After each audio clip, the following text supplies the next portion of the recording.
Je tremble même quand je prononce ce genre de phrase dans ma bouche. Dieu menteur. Cette idée ne peut même jamais passer dans ta tête parce que Dieu ne peut jamais être menteur. Fort possible. Mais il ne serait pas le Dieu d'Abraham. Si ton Dieu t'a dit quelque chose et cette chose n'a pas été accomplie, donc ça veut dire que ce Dieu-là n'est pas le Dieu de mon ancêtre Abraham. C'est un autre Dieu, le Dieu de Jacob, le Dieu d'Isaac, le Dieu de Joseph. Le Dieu du roi David ne peut jamais dire et il n'accomplit pas. C'est ce Dieu que moi je sers. Écoutez ce que le roi David avait dit dans l'un de ses psaumes.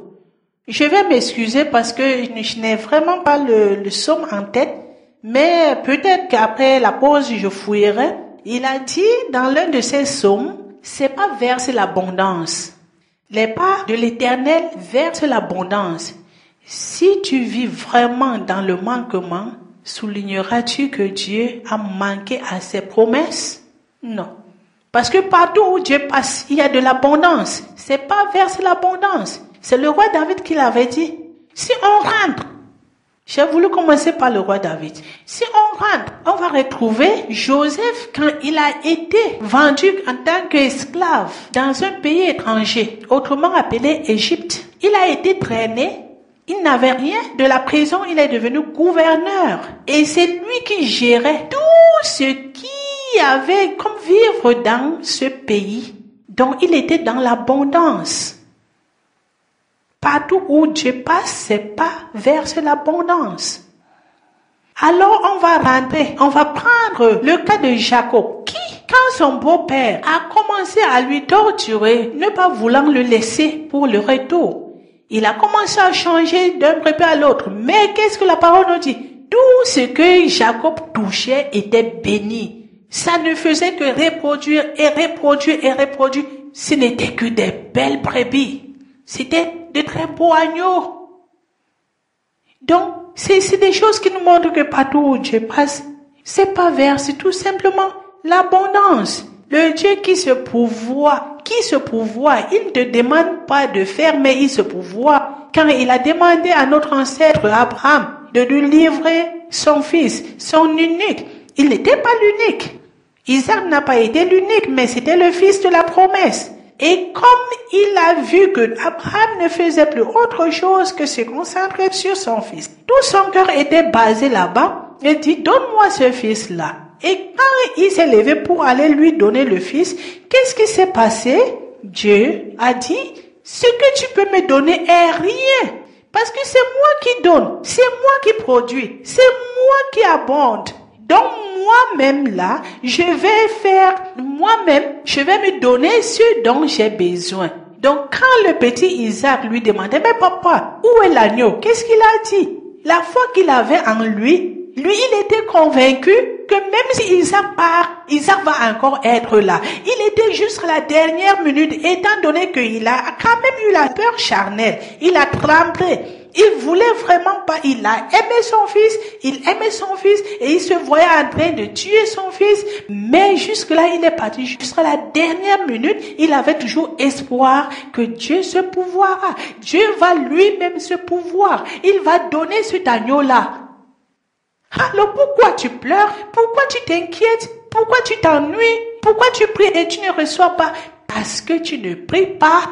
Parce que tu n'es pas dans la promesse.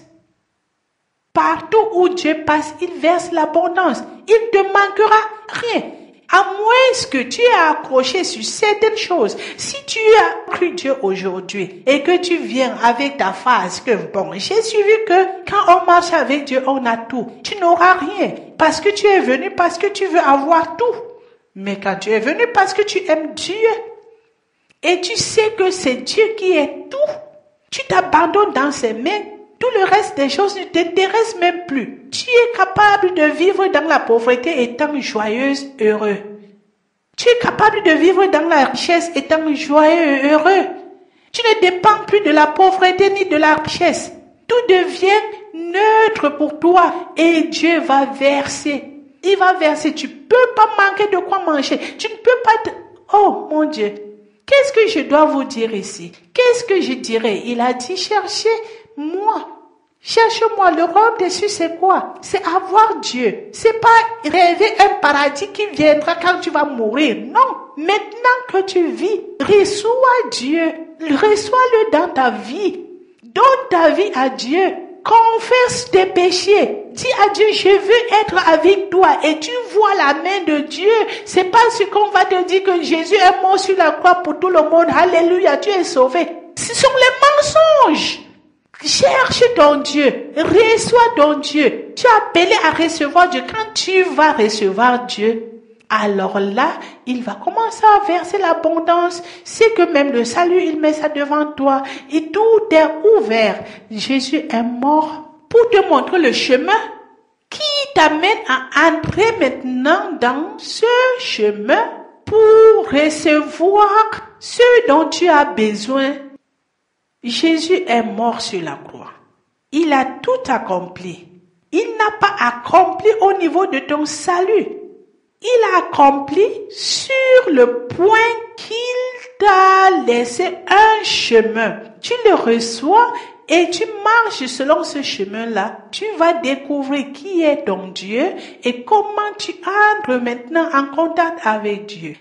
Avoir cette grâce de pouvoir aller devant Dieu et implorer son salut. Mais ça, c'est un thème qu'on va en parler. C'était juste maintenant une parenthèse pour vous faire comprendre que marche selon la volonté de Dieu, entre dans la volonté de Dieu.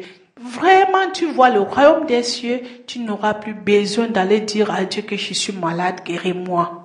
On chante souvent un morceau. Guéris-moi. Si tu me guéris, je te suivrai. Si tu me guéris, je te suivrai. Si tu me guéris, je te suivrai. Guéris-moi. Si tu me guéris, je te suivrai.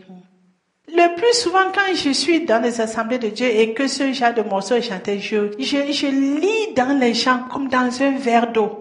Que les gens sont concentrés à demander la guérison charnelle, je ne sais quoi, quelque chose qui les trouble et tout et tout. Et ils vont suivre Jésus, et ils vont suivre Jésus-Christ. Mais vraiment, si c'est comme ça que tu fais ta prière, je suis désolée. La guérison que tu dois chercher, c'est la sanctification, la purification. Et quand tu seras pur, sanctifié, pardonné, alors tout le reste, tu as ça dans ta main. Que le Seigneur soit loué.